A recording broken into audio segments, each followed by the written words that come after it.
Welcome back to Skillful Living and Artful Life. I am your host, Virna Lisa. Please join us in part 2 of our conversation with Christopher Korey. To the Stefano Bammer situation. Yeah. So you've been your own boss forever. And how does it feel to be working? I know it's more of a partnership. It But is. it's different. Like you're sharing the Oh, driving. no question. No question. You're sharing the driving. So what is that like? Oh, let me give Is you that a loaded question? two really good examples. First of all, Yeah. in a couple weeks, I'll be 56. Yes, I know. Well, you definitely know. This is the first time in my life I've ever received a W-2. Wow. No way. I had no idea what it was. That's hilarious. I've never, We're like, wait a minute, I don't have to pay taxes back for totally. this? I Right didn't know. on. I sent it to my accountant. I said, "What is this?" He was like, "That's so sad, really." That's fabulous. So it's very, for it's you. it's the most bizarre thing, and I must tell you, one of the hardest adjustments. I've been very fortunate in that.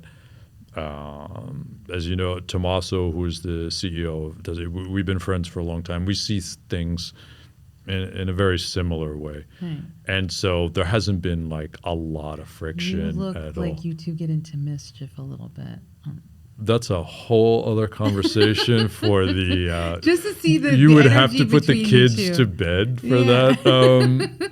So we're not even going to go there, but that is definitely the case. I know you really braced up when I asked that. In so many ways, that is the case. Oh my goodness! But yes, not having the final say has been the biggest adjustment.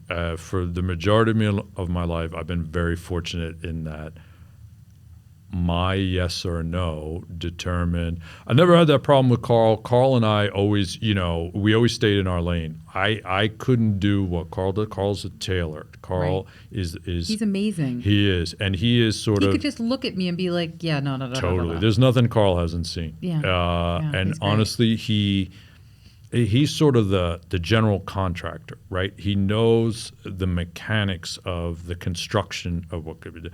I was the architect. I could draw it up, and then he would always tell me, "We can't do this, we can't do that." And I would say, "Sure, I we was can." there for one of the discussions. It was y- you, Josh, and Carl. Totally. And Carl's like, "Put the shirt back on." I was like, "I just changed." Yeah. No, put it back No, on. it's all about, what you can conceive, and then you have to work it into what can actually be done. And Carl is truly great at that. But as far as the design and aesthetic, it was sort of my vision, and then Carl would build it. Yep. And that's all I would know, And prior to that, it was always my yes or no determined whether it was yes or no. Now there's a process to get to yes or no. So I find I have to get used to the efficiency that I'm used to versus the process of, and I've been very fortunate in that, there really hasn't been a lot of friction. But what there is now that I never really dealt with before is there are accountants, and there is budgeting, and there is a certain systematic where, I'm used to, let's go, bang. Right. And I don't have to think about this too much. exactly. And Right. that's not the case anymore. Now it's a process that you have to go through, and that you have to get used to a different system trying to get to the same result. Which is definitely an adjustment. So now also a I different think culture, I've too.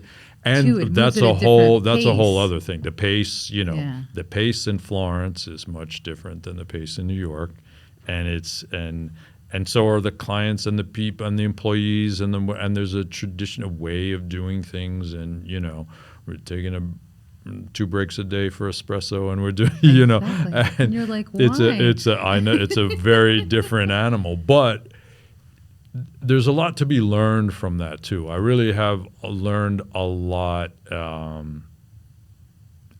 more discipline, I would say, in terms of that there's much more of a methodical way, especially when it's a bigger company.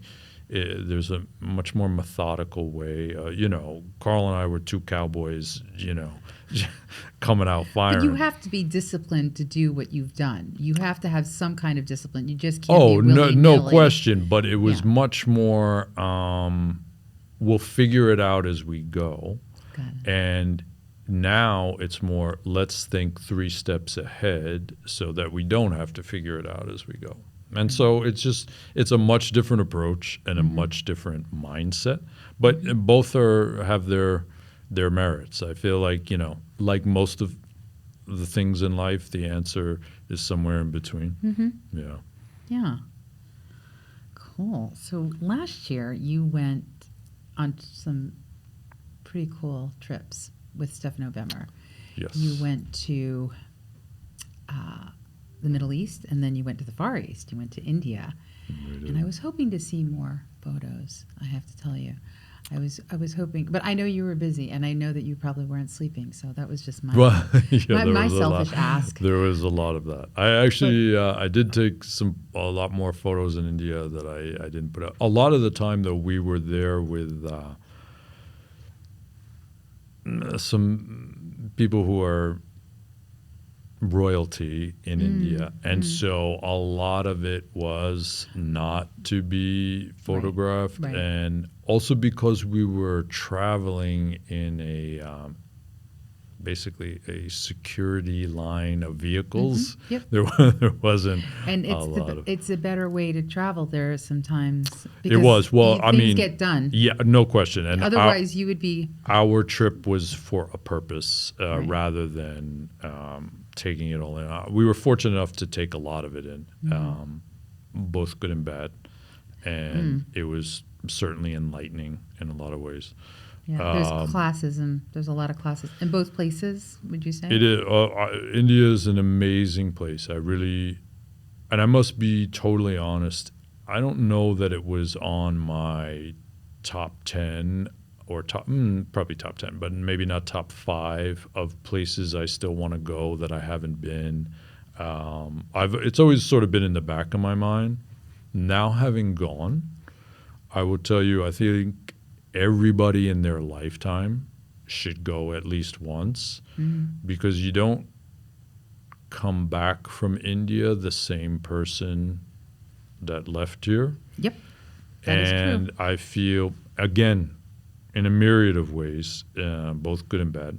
I don't think you come back any worse, but I think you see things that, especially here in the States, make you appreciate your life here and the most basic necessities that are severely lacking in other parts of the world.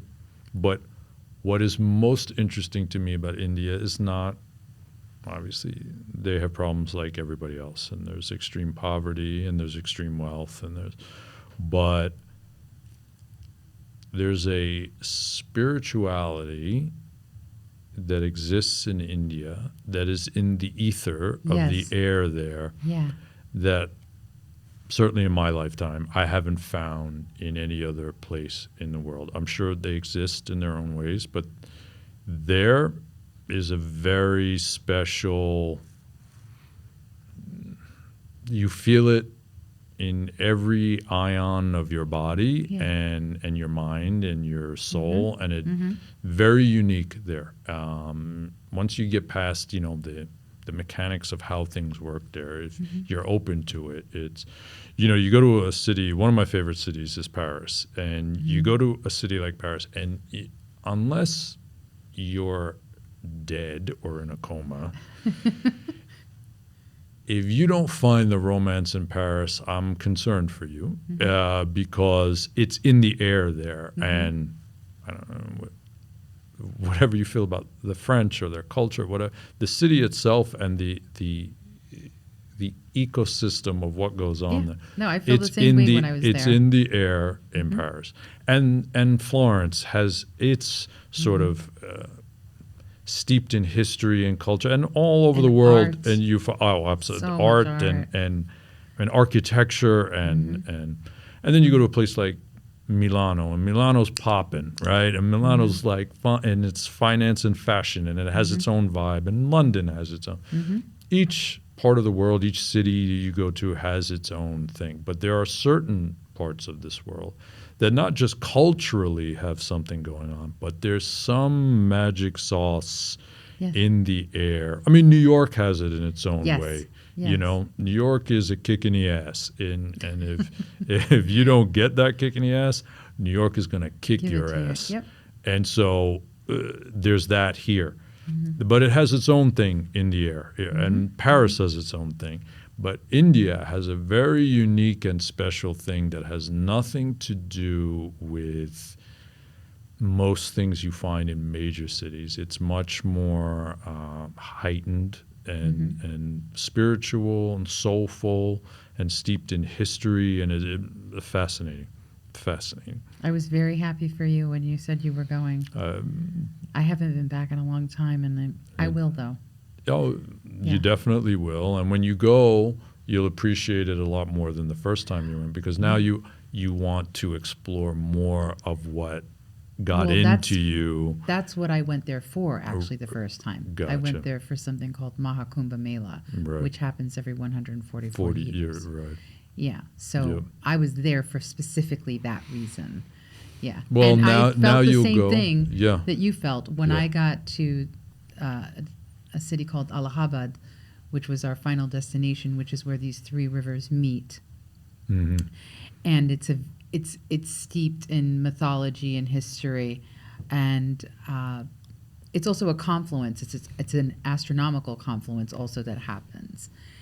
And when I arrived there, it was probably like 2 or 3 in the morning, and I went to a particular area that was set aside just for practice. Right. And I sat down and I was looking at the Ganges River, and I said, I made it. I'm home.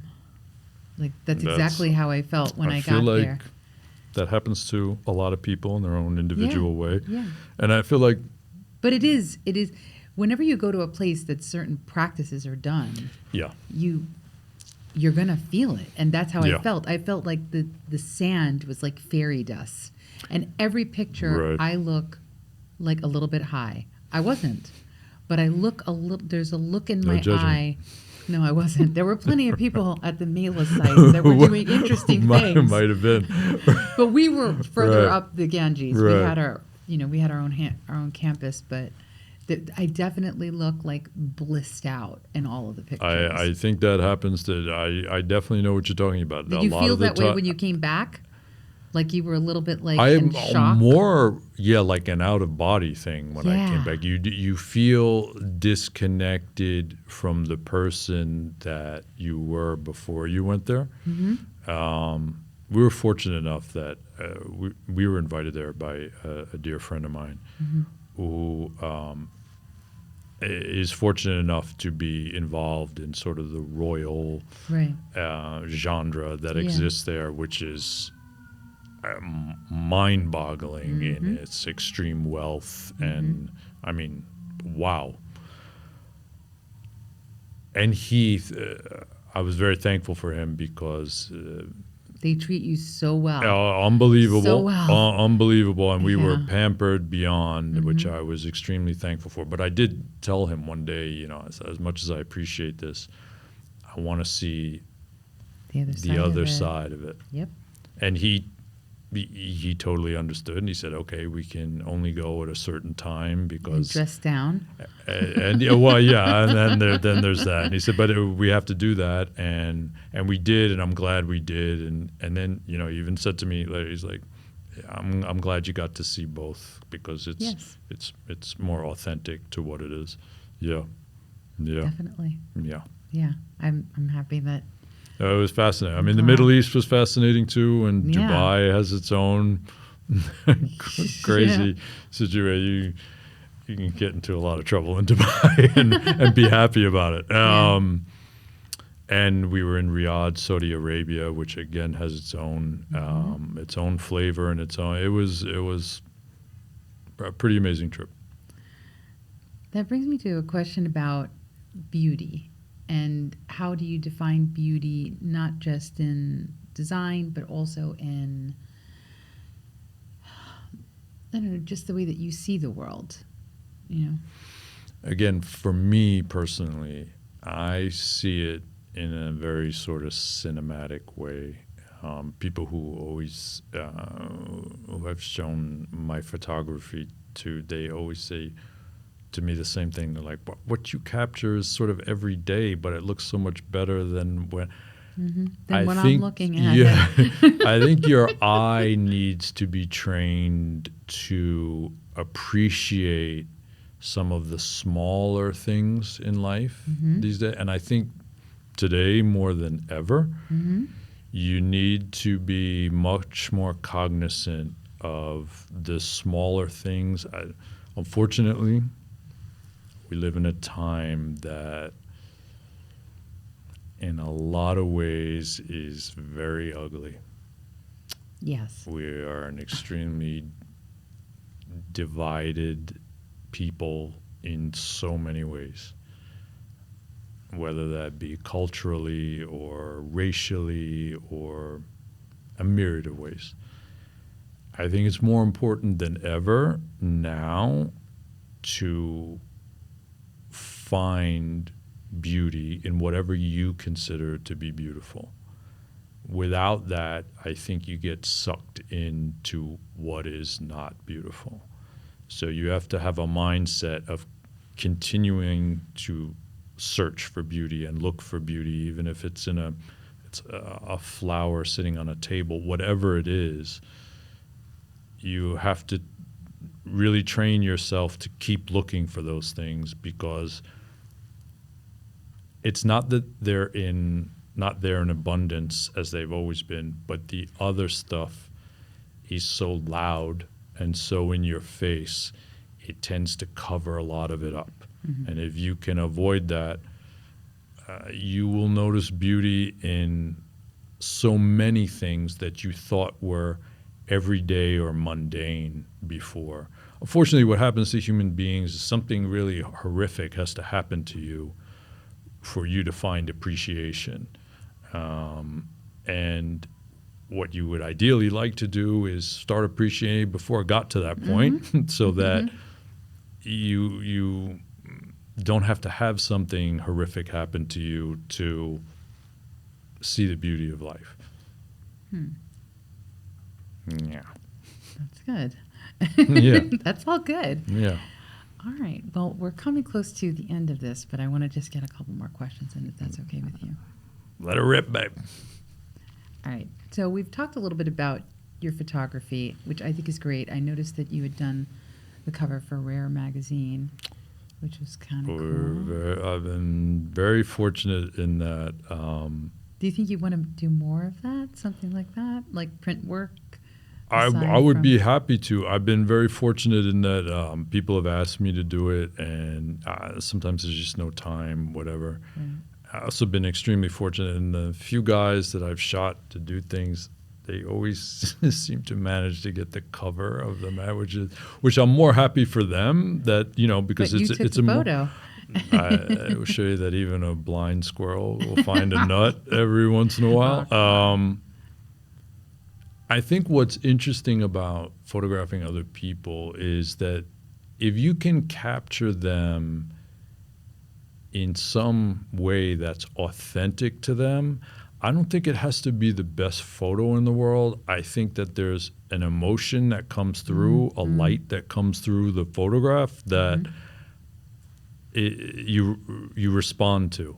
It may not be perfect lighting. It may not be under the perfect circumstances. Your lens may have been dirty.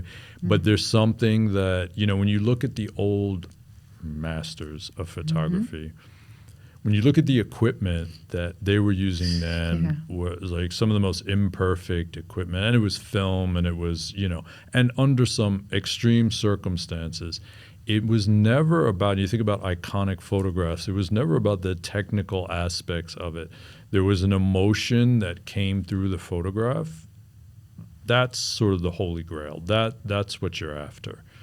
And when you photograph other people, like we did for Rare magazine, is a a really great guy, and he's sort of a celebrity chef, Kenny Miner, and he very passionate about not only what he does but who he is. And so, in meeting him, not only do you have to look at his aesthetic and try to put the best version of himself out there, but something that's authentic to him. Kenny's not shy, and Kenny's not, reserved, or Kenny's right out there in a very beautiful way. So we tried to style him in a way that was very authentic to him, and sort of bold colors and something that he had no problem. Some people get intimidated by wearing a bold color. I'm like, oh my God, it's not them. Kenny just ran out the door, and I was chasing him with a camera. And so that's a really good example of, I feel like if you can keep it where it captures the essence of the person, it doesn't have to be technically perfect, but something comes through. There's a light that comes through. Right. And that I would totally do more of it if it was something like that, where, he had been photographed for other things, and I guess it was an all-day affair, and there was hair and makeup, and I don't do that. I run and gun. I'm like, you're in the jungle now, babe. I'm like, this is guerrilla style, and we were done quick in a couple of hours, and he said, that's it, and I said, yeah, and I saw he was concerned. Like the finished product is this is going to be some hack or whatever, and it turned out okay. Yeah, I feel like. Again, paralysis by analysis. The less thought you put into it and the more feeling you put into it, I think the result will always be good. Right. Yeah. So I'm going to circle back to the beginning of this conversation. Time travel, I dig it. Yeah.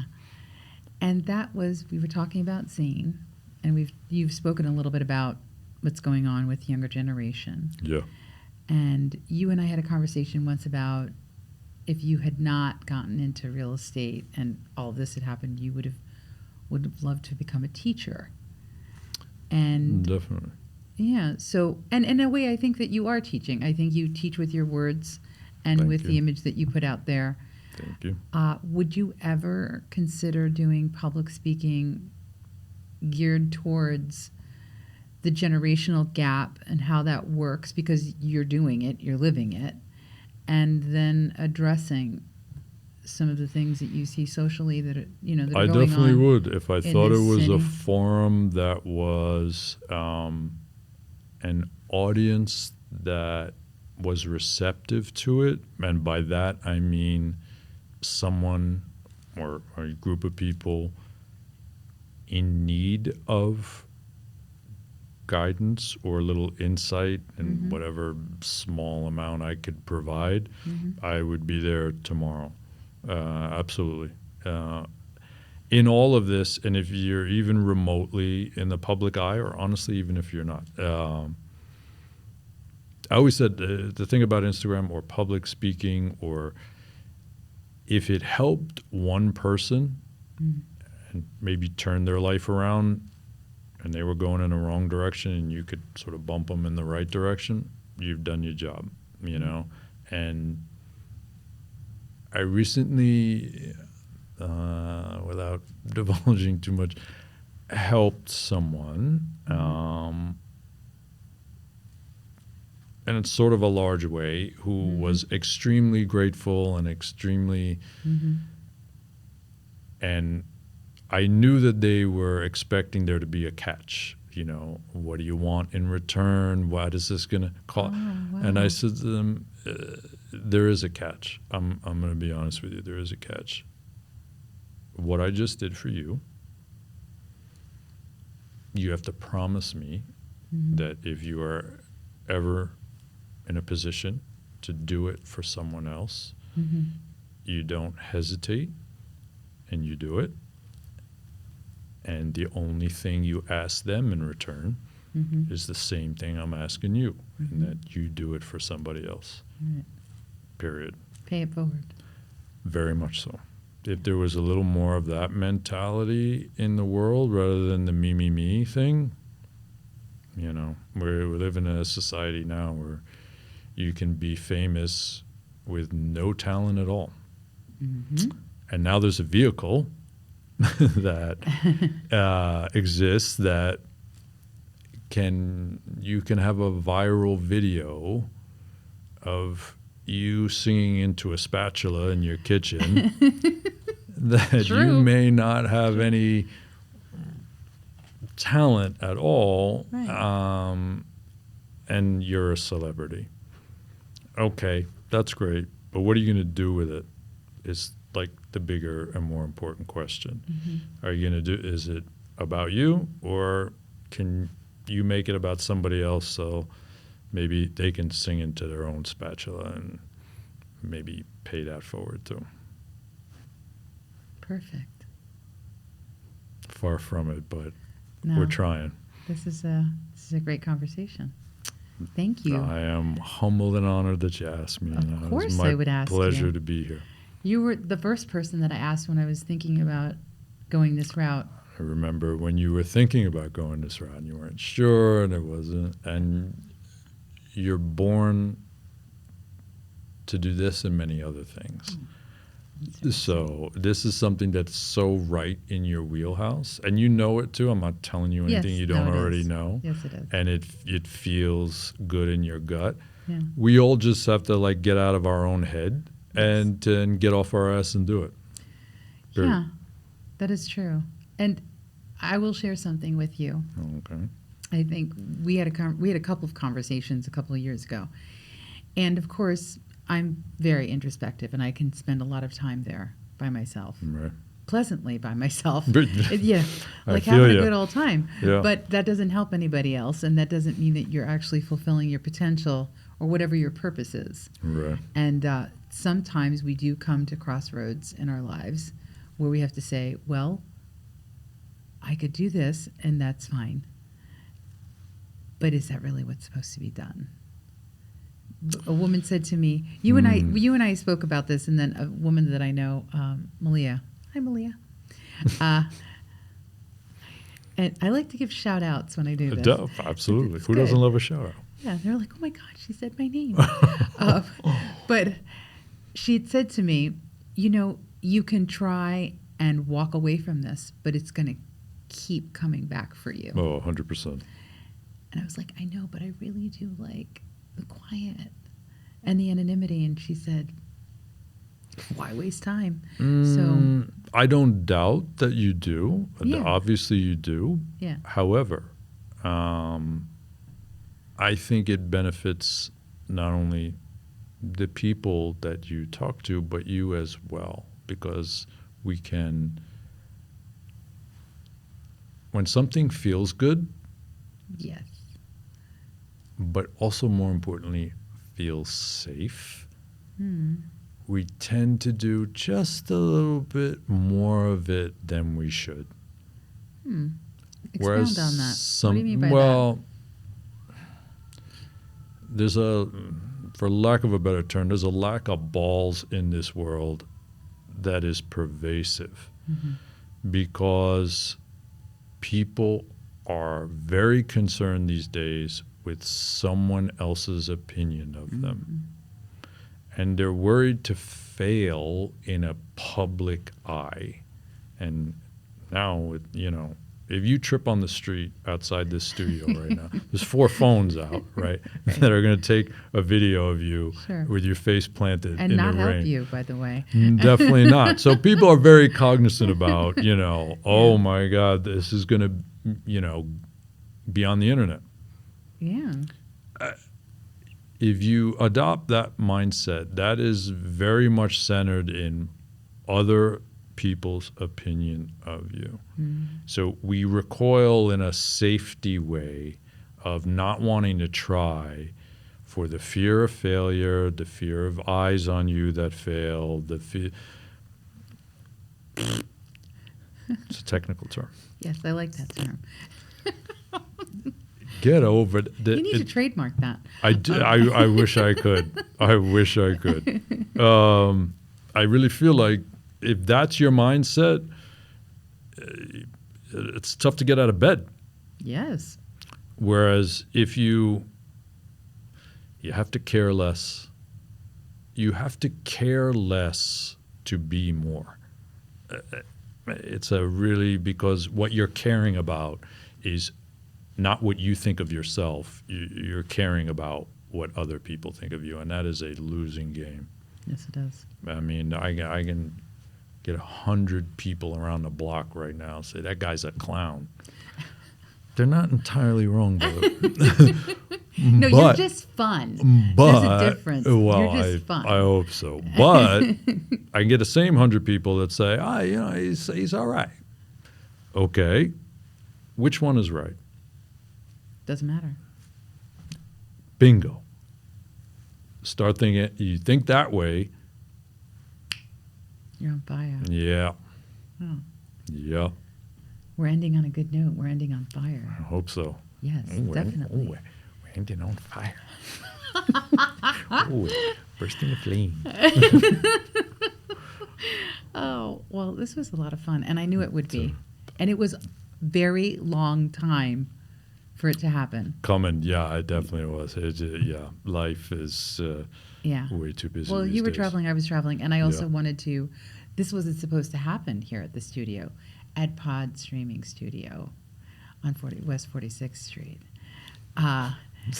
You're born for it, babe. It was supposed to happen at the Atelier shop, but you're getting ready for Yeah, a shift. we could Which be making a was big I move. wasn't going to touch on soon. it, but Nah, it's not official yet, but it looks like gonna happen. it's going to happen Yeah. soon. Yeah. Cool. I can't wait to go to the new one. Yeah, me too. Oh my God, I need a nap. Yeah. Yes, exactly. Yeah. Well, we're going to close because our wonderful engineer would like to go home. And as much as we'd like to thank you, Amrish, for everything, he's fantastic. He's Thank you, waving. brother. Appreciate you. And this has been so much fun, and I'm glad that I get to share this with you. And we're going to keep doing these. And who knows? Maybe I'll get a scoop on the new location. Wow. You might. You never know. If he asks, I'll definitely do it. So thank you for tuning in to Skillful Living and Artful Life, and I will see you next time. Ciao.